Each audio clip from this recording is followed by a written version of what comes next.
Welcome to the Astana Times YouTube channel. I'm Aida Haidar, and in today's broadcast, we'll explore the latest news in Kazakhstan. Let's dive into it. Kazakhstan and Jordan are taking their partnership to the next level. On August 27, President Tokayev welcomed King Abdullah II of Jordan to Astana. The two leaders reaffirmed a shared commitment, stronger political ties, deeper economic cooperation, and a lasting friendship between their nations. President Tokayev thanked King Abdullah for the visit and praised the steady development of Kazakh-Jordanian relations. He highlighted values both nations share: tolerance, respect, and openness. King Abdullah called the visit a continuation of his earlier talks with Tokayev in Amman. He emphasized Jordan's readiness to boost cooperation across multiple sectors, stressing the long-standing friendship between the two countries. In expanded talks with delegations, the leaders set an ambitious target: raise bilateral trade to $500 million. Kazakhstan is already offering 60 types of non-resource goods worth $250 million for export to Jordan. President Tokayev also underlined cooperation in the nuclear sector between Kazatomprom and the Jordanian uranium mining company. He invited Jordan to explore new transport and logistics routes linking Central Asia and the Middle East. Both sides agreed agriculture, tourism, and digitalization hold strong potential.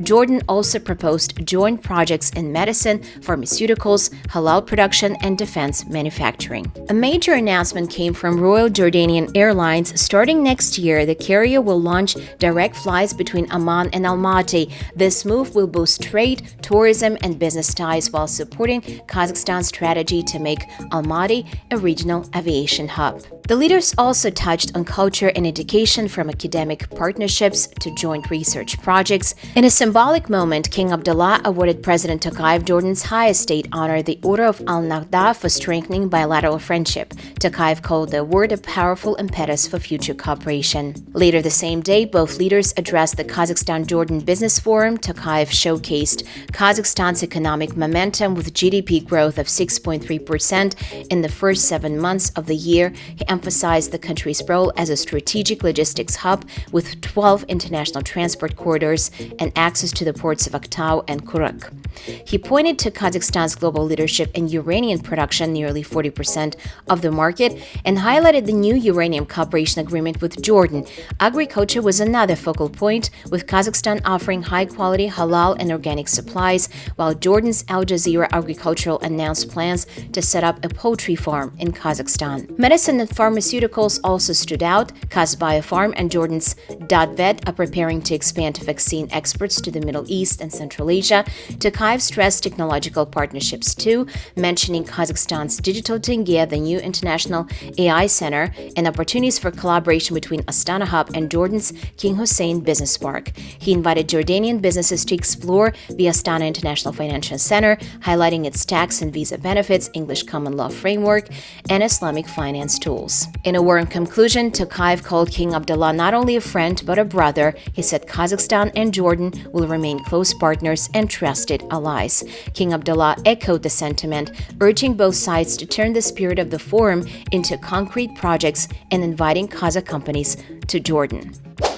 Well, Kazakhstan's diplomatic calendar didn't end there. Just 2 days earlier, on August 25th, President Tokayev also hosted a high-level guest from Asia, Japanese Foreign Minister Takeshi Iwaya. The talks focused on strengthening the expanded strategic partnership between Kazakhstan and Japan, a relationship Tokayev described as reliable, dynamic, and forward-looking. He stressed that Iwaya's visit will give fresh impetus to bilateral ties and sent warm wishes to Prime Minister Shigeru Ishiba, whose official visit to Kazakhstan is already in the works. Minister Iwaya echoed the sentiment, calling Kazakhstan a strategic partner committed to upholding a rules-based international order. He underscored Japan's readiness to boost cooperation in trade, investment, transit, transport, and cultural exchange. Iwaya's trip also comes with a broader regional mission, preparing for the upcoming Central Asia plus Japan Summit, a format first pioneered by Tokyo back in 2004. Japan sees Central Asia as an increasingly important hub, both economically and geopolitically, and wants to deepen interconnectivity while supporting regional cooperation. Energy, climate, and connectivity top the bilateral agenda, with Japan aiming for carbon neutrality by 2050. Cooperation with Kazakhstan, a country rich in renewable potential, is seen as crucial. The two sides also signed notes on grant aid for economic and social development including support for victims of nuclear testing and new medical equipment. Trade is already on the rise, hitting $1.8 billion in 2024. Kazakhstan exports ferroalloys, oil, and coal, while imports from Japan include cars, heavy machinery, and medical instruments. Japan has invested over $8 billion in Kazakhstan so far, and more than 60 Japanese companies are active in sectors from oil and gas to agriculture and telecommunications. Adding to this momentum, direct flights between Astana and Tokyo are expected to launch next March, strengthening business and tourism ties. And beyond economics, both sides remain mindful of history. Kazakhstan has played a role in repatriating the remains of Japanese nationals sent to Central Asia during World War II, a gesture that underscores the humanitarian depth of this partnership. But it's not just abroad where the focus is on innovation and security. Right here at home in Astana, a new project is set to transform the way the capital lives, moves, and stays safe. Astana is advancing its smart city project, aiming to become one of the safest and most technologically advanced capitals in the region. With an investment of 53 billion tenge on $99 million, the city is introducing cutting-edge artificial intelligence to monitor traffic, enhance security, and bring all city services into a single digital system. On August 26, the Public Council of Astana gathered officials, IT experts, international partners, and residents under the theme Astana Smart City starts today. Surveys revealed what people care about most. 85% want stronger child and school safety, 51% see reducing road accidents as the top priority, and an overwhelming 91% support centralized AI-powered video surveillance. For the first time in Kazakhstan, Astana is deploying physical security information management and video brain technologies powered by Presight AI. The systems can process massive amounts of data in real time, spotting traffic violations, analyzing video feeds, and boosting security across the city. Already more than 22,000 cameras are connected to the Astana Police Operations Center, and over 1,200 systems are up and running. Importantly, 60% of the work involves Kazakh IT companies, meaning jobs, skills, and technology transfer stay local. According to the Ministry of Digital Development, the Smart City project isn't just about safety, it's about comfort, efficient transport, and competitiveness. AI tools are already managing traffic lights, monitoring roads, identifying wanting persons, and even supporting early medical diagnostics. The pilot projects are already in use in Astana, Almaty, and Shymkent, with expansion planned to regional centers and eventually district-level cities. The goal is to build a national network of smart urban hubs. At the core of this project is a new situation center, a high-tech control room that will enable rapid decision-making based on real-time analysis. Supporting it, a data processing center is under construction, designed as a secure backbone for the city's digital infrastructure. Maksat Kushimbayev, Regional Director of Presight AI Kazakhstan, explained it this way.